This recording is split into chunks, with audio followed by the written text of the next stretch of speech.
अस्सलाम वालेकुम, आदाब नाज़रीन। आप देख रहे हैं शुभम चैनल में। आपका मेज़बान इदरीस फलाही। अभी मेरे साथ साबिका वज़ीर आला जम्मू व कश्मीर उमर अब्दुल्ला साहब हैं। उमर साहब, आपका स्वागत करता हूँ। बहुत बहुत शुक्रिया। मैं आपसे सबसे पहले जानने की कोशिश करूँगा, जो इलेक्टोरल बॉन्ड का स्कैम मंजर आम पर आया, उसमें ये भी बताया जा रहा है कि जो यहाँ से ये आपका जो टनल्स वगैरह बना रहे हैं, इसमें भी जो है 30 करोड़ रुपए जो है गए हैं इसमें। तो क्या कहना चाहिए चिनाब रीजन से? अब यहाँ आप सिर्फ इस टनल की बात कर रहे हैं।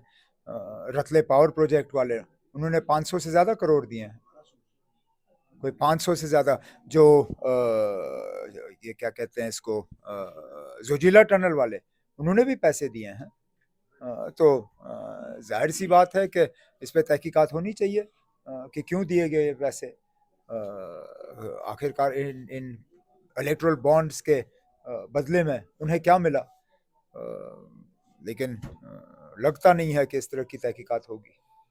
तो जिस तरह से इंडिया अलायंस हुआ है, बीजेपी एक तरफ से कह रहे हैं कि जब इन्हें लगता है कि अब हम हार सकते हैं तो मिल जाते हैं।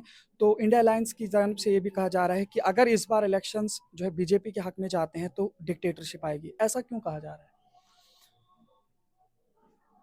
क्योंकि असरात वही हैं और लग वैसा रहा है कि अगर दोबारा बीजेपी आई तो जितने भी कॉन्स्टिट्यूशनल सेफ गार्ड्स हैं, जितनी भी मतलब डेमोक्रेटिक राइट्स हैं, उनको आहिस्ता आहिस्ता ख़त्म किया जाएगा। और उसकी शुरुआत पहले से ही हम देख चुके हैं। इसलिए ये खदशात जो है हम बार बार जाहिर करते हैं। आपको क्या लगता है महबूबा मुफ्ती जी अलायंस में नहीं है, वो भी बीजेपी उस पर भी टारगेट बना रही है अलायंस को? 6 सीटें हैं जम्मू कश्मीर और लद्दाख को जोड़ के, जिसमें से 3 पहले ही इंडिया अलायंस के पास थी। और सीट के बंटवारे में देखो, जब कभी भी अलायंस होता है तो एक फॉर्मूला के तहत जो है सीट बांटी जाती हैं। अब आपको याद होगा जब डीडीसी के इलेक्शन का ऐलान हुआ, उस वक्त भी पीएजीडी ने मिलके वो इलेक्शन लड़ी। और उस वक्त हम फार्मूला के तहत जब नेशनल कॉन्फ्रेंस ने जब तजवीज़ पेश की, हमने कहा कि 2019 के पार्लिमानी नतीजों के बुनियाद पे जो है ये सीटों का बंटवारा होना चाहिए। लेकिन पीडीपी और पीपल्स कॉन्फ्रेंस जो उस वक्त पीएजीडी में शामिल थे, उनको ये हमारा सुझाव ठीक नहीं लगा, क्योंकि उन्होंने कहा कि आप डीडीसी का कंपैरिजन पार्लियामेंट से नहीं कर सकते हो, आपको डीडीसी का कंपैरिजन असेंबली से करना चाहिए। तो उन्होंने कहा कि 2014 के नतीजे जो हैं, 2014 के नतीजों के बुनियाद पे सीटों का बंटवारा होना चाहिए। हमने कहा चलिए ठीक है। तो उस दौरान जहां से पीडीपी का एमएलए बना, उन्होंने वहां अपने उम्मीदवार खड़े किए। जहां नेशनल कॉन्फ्रेंस का उम्मीदवार बना, वहां से नेशनल कॉन्फ्रेंस ने खड़े किए। जहां से पीपल्स कॉन्फ्रेंस का बना, वहां से उन्होंने किए।